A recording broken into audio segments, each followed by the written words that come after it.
Right, welcome back everybody. So let's take a look at the front pages of your daily newspapers now. And as always, we start off with the business day. And these are the headlines that are on the front page of the business day. Indeed. So let's take a quick look there. The business day this morning leading with he turned up on a medical fund, and they also have the story of the court bid to stop Total Energies from drilling, and also a few other stories there that I'm just trying to zoom into there, Leanne. Yeah. Problem is our internet. Everything has just frozen. Unfortunately, that's all. Totally. Imports imperil cement industry. Those some of the stories that the business day carries today.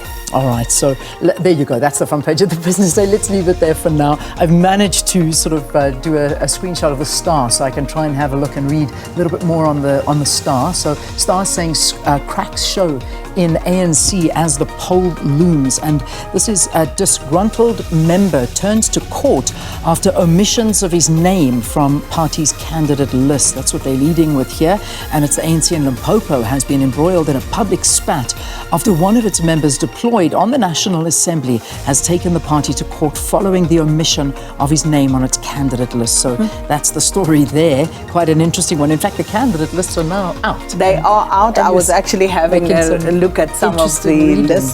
Very interesting. Yeah. So dig in. They were published, I think, at 5 o'clock yesterday. Yeah, this morning. Hours. And you have 24 hours. Yeah. And it's interesting because it kind of indicates like a new dawn if you're reading through that, like more names that perhaps you're not too familiar with. Yeah. Interesting lists. Yeah. All right. So go and have a look at that. Anyway, let's carry on the front page of the Star here. MKP gives FNB ultimatum on Zuma's accounts. So you can see there, FNB stop abusing Zuma. Zuma has rights. It says here, members of Mkhonto Wesizwe Party yesterday led a march to the FNB branch in Durban, contesting what they have called the closure of former President Jacob Zuma's FNB accounts. So you can read all about it there. And then Speaker Mapisa Ngakula's arrest on ice. Speaker of Parliament, Nosiviwe Mapisa Ngakula, will not be arrested for the time being, as the NPA has undertaken to withhold her arrest until the Gauteng High Court in Pretoria has ruled on an application to halt her arrest. Remember, that was the big story yesterday. So, yeah, I'll park it there. That's the front page of the Star. All right, moving on to the Citizen. So, Zuma, the spoke in ANC's wheel? That's the question. Well, as arranged marriage between the ruling party and the economic freedom fighters is unlikely, as the Red Berets, Julius Malema leans towards his ideological partner for coalition, Jacob Zuma, and his MK party, both hell-bent on radical economic transformation and nationalization of land, leaving the ANC out in the cold. Here's loud and clear a pile of ANC election posters at a park at the corner of Pretorius and N Streets in Hatfield in Pretoria yesterday, with other parties' posters left untouched. It's not known who pulled those posters down.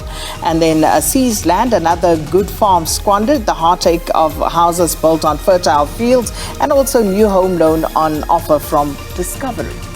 All right, so there we go. Okay, and finally, let's look at the front page of the Sowetan. Sowetan giving us a bit of a spider diagram there, literal spider web that's going on there. Total 4.5 million, and she wants to frustrate us, is what the headline says. NPA details how Mapisa Ngakula stonewalled efforts to appear in court to face graft charges. Speaker was leading a delegation to New York when cops called her on the 8th of March about her impending prosecution. And then they give you a whole outline as to the funds, the amount, and all of the totals leading up to 4.5 million is what the accusation is, from December 2016 all the way up to 2018, September 2018, even further. 2019 is where they sort of have got those funds, those irregular funds that they've outlined there. Then why IEC has done a good job for 30 years. There's an opinion piece there. And on looks like BBM, Big Brother, I think, is that correct? Yema, on why she took 250,000 rand. So there we go. Those are the front pages of your newspapers. All right, don't forget SABC News, www.sabcnews.co.za. That's where you can find all the SABC stories and, of course, all sorts of things that you may have missed or want to catch up on, you'll find on the SABC website. So do yourself a favor, also talking there about new apps. If you still haven't downloaded SABC Plus, do yourself a favor and get it. You will thank us later.